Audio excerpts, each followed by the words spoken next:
किसी भी पैतृक संपत्ति में कई बार ऐसा होता है कि एक से ज्यादा हिस्सेदार होते हैं, लेकिन एक हिस्सेदार बदमाशी करता है। वो दूसरे हिस्सेदारों को उनके हिस्से की जमीन नहीं देना चाहता,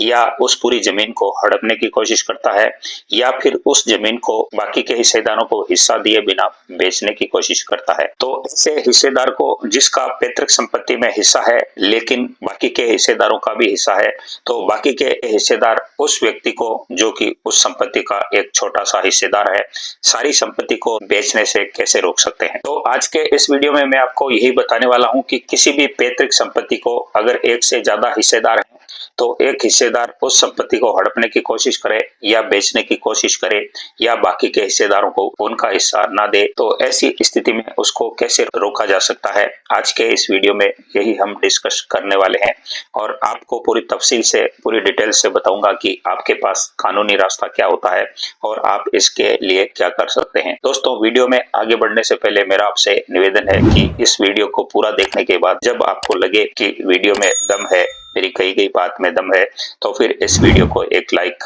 जरूर करिएगा, बिना लाइक किए मत जाइएगा। इसके साथ साथ अगर आप हमारे चैनल पर फर्स्ट बार विजिट किए हैं तो सब्सक्राइब के बटन को जरूर दबाइएगा ताकि आप हमसे जुड़ सकें, और साथ ही साथ बेल आइकन बटन भी पुश करिएगा ताकि इसी तरह की आने वाली तमाम वीडियोस जो कि भविष्य में आने वाली हैं, आपको लगातार मिलती रहें। दोस्तों, अक्सर पैतृक संपत्ति को लेकर कई तरह के विवाद हमारे सामने आते रहे हैं। कई लोग ऐसे होते हैं जो कि संपत्ति का बंटवारा ठीक से नहीं कर सकते, आपस में लड़ते झगड़ते हैं। एक हिस्सेदार उस संपत्ति को पूरी हड़पना चाहता है, उस पूरी संपत्ति को बेचने पर आमादा है। दूसरे हिस्सेदार थोड़े गरीब होते हैं तो वो उनको दबाना चाहता है और उनके हिस्से को उनको देने से मना करता है, खुद काबिज और मालिक बन के बैठ जाता है और उनको उस पैतृक संपत्ति में आने से रोकने लगता है। साथ ही साथ वह उस संपत्ति को बेचने पर उतारू हो जाता है, और ऐसे में अगर उसको कोई रोका जाए तो वो लड़ाई झगड़ा और मारपीट करने लगता है। तो इन सभी तमाम वजहों की वजह से फिर पैतृक संपत्ति का विवाद बड़ा रूप ले लेता है। पुलिस थाने और कोर्ट कचहरी के उनको चक्कर लगाने पड़ते हैं और मामला पेचीदा और बहुत ज्यादा विवादित हो जाता है। कई बार गांव के मौजिज और बुजुर्ग लोग बैठकर ऐसी संपत्ति का विवाद और निपटाने की कोशिश भी करते हैं, लेकिन एक पक्ष दूसरे पक्ष की बात नहीं मानता। वह अपनी हठधर्मी नहीं छोड़ता और दूसरे की हिस्से की जमीन को अपनी बताता है।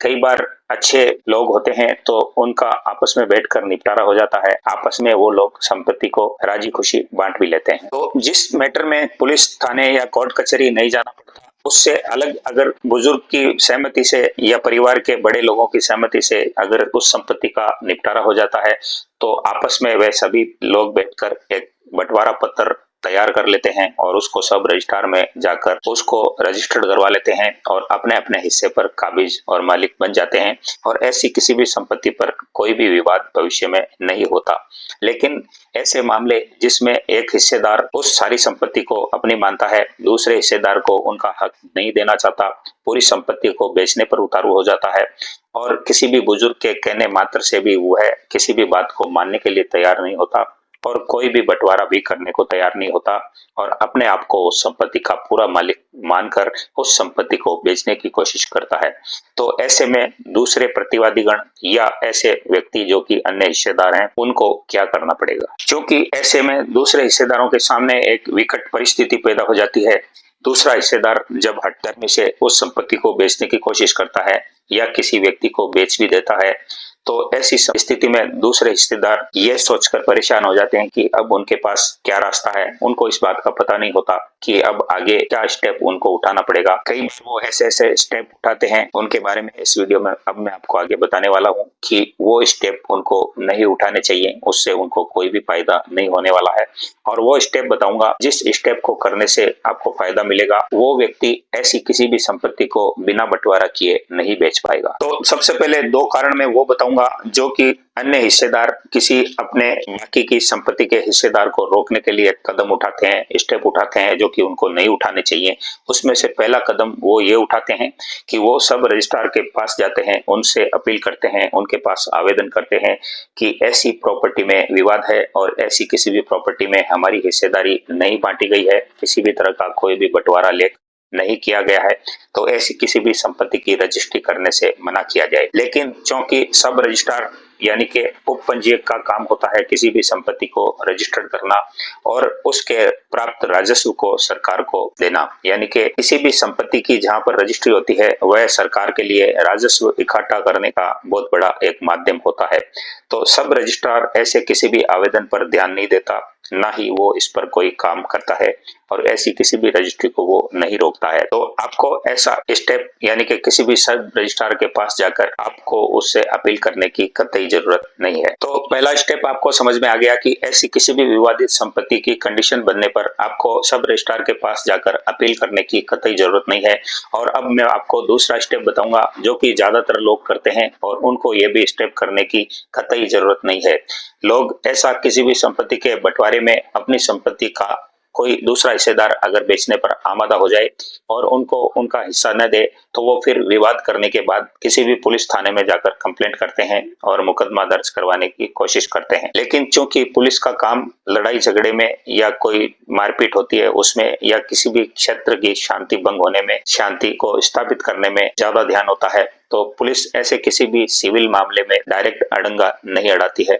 और वो आपको कोऑपरेट करने से बचती है। और जब ऐसे में कोई दूसरा हिस्सेदार उस संपत्ति में से अपना हिस्सा पूरा बेचने पर आमादा हो जाए तो ये काम पुलिस का नहीं है। पुलिस ऐसे किसी भी काम में डायरेक्ट हस्तक्षेप नहीं करती है। तो अब उस हिस्सेदार के पास क्या रास्ता है, वो ऐसा क्या करे कि उसका दूसरा हिस्सेदार उस संपत्ति को बेचने से बाज आ जाए, उस संपत्ति को पूरा न बेचे और सबको उसका अपना अपना हिस्सा दे दे और ऐसी कोई भी गलत कार्रवाई वो न करे। तो ऐसी स्थिति में वह हिस्सेदार जिसको उसका हिस्सा नहीं मिल रहा है और दूसरा हिस्सेदार उस हिस्से को बेचने पर आमादा है, उसके पास इन दो रास्तों को नहीं करने के बाद सही रास्ता क्या बचता है। तो इस वीडियो के इस स्टेप में अब मैं आपको आगे ये बताने वाला हूँ कि आपको सही रास्ता और कानूनी रास्ता क्या है और आपको क्या करना चाहिए। तो जैसा कि ऊपर मैं बता चुका हूँ कि किसी भी हिस्सेदार को अपनी संपत्ति के बाकी के हिस्से को बेचने से एक दूसरा हिस्सेदार अगर रोकना चाहे तो न तो पुलिस थाने में कंप्लेंट करने से उसको रोका जा सकता है,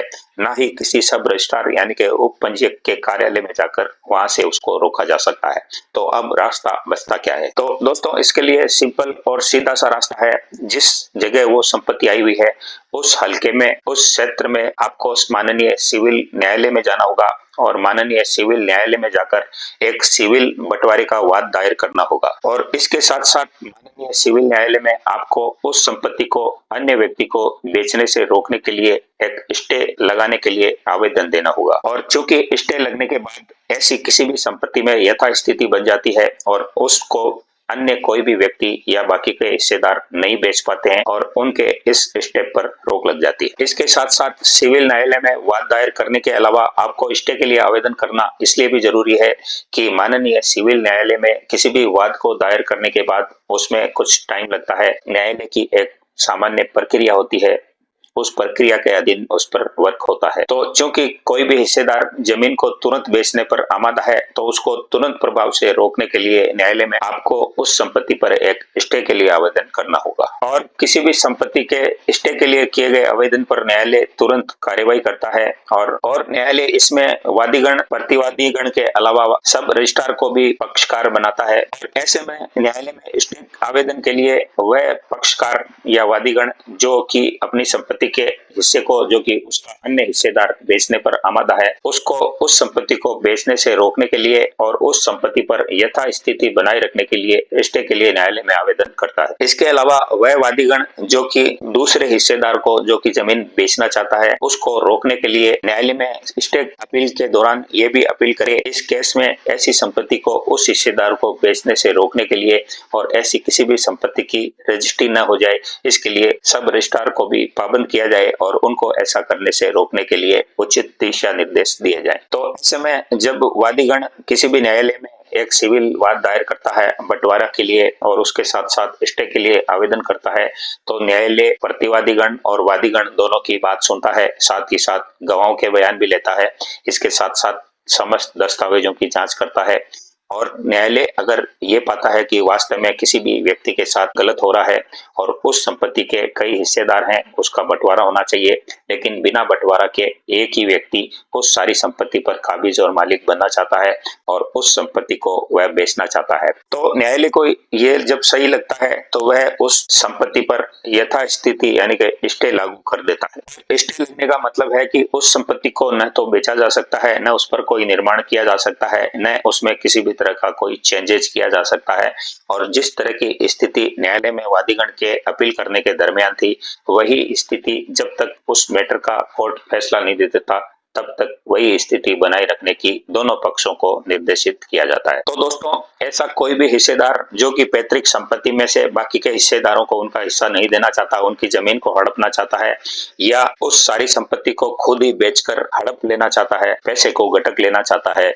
इसी रिश्तेदारी में अगर किसी बुजुर्ग ने कोई बंटवारा किया भी है तो उस बंटवारे को वो नहीं मानता है और पूरी जमीन पर अपने आप को मालिक और काबिज बताता है, तो उस व्यक्ति से कैसे निपटा जाए और उसको कैसे सीधा किया जाए और किस प्रकार से उस संपत्ति को बिकने से रोका जाए, इस वीडियो में हमने ये बात समझने की कोशिश की है। और इसके लिए एकमात्र रास्ता सिविल न्यायालय में बंटवारे के लिए वाद दायर करना होता है। किसी भी पुलिस थाने में जाने से कुछ नहीं होगा, किसी भी सब रजिस्ट्रार के पास जाकर अपील करने से भी कुछ नहीं होगा और आपके पास एकमात्र रास्ता इसके लिए सिविल न्यायालय में बंटवारे का वाद दायर करना होगा। यही एक रास्ता बचता है और यही एक कानूनी सही रास्ता है। और ऐसी किसी भी प्रॉपर्टी को, संपत्ति को कोई अन्य हिस्सेदार बेच न दे या हड़प न ले, उसके लिए आपको तुरंत प्रभाव से उस पर एक स्टे ऑर्डर न्यायालय से पारित करवाना जरूरी होगा। यही एकमात्र इस समस्या से निपटने का रास्ता है और इसके अलावा किसी भी तरह का कोई भी रास्ता नहीं है। तो दोस्तों, किसी भी पुश्तैनी जमीन को, पारिवारिक जमीन को उस संपत्ति का एक हिस्सेदार हड़पने की कोशिश करे, उस संपत्ति को बेचने की कोशिश करे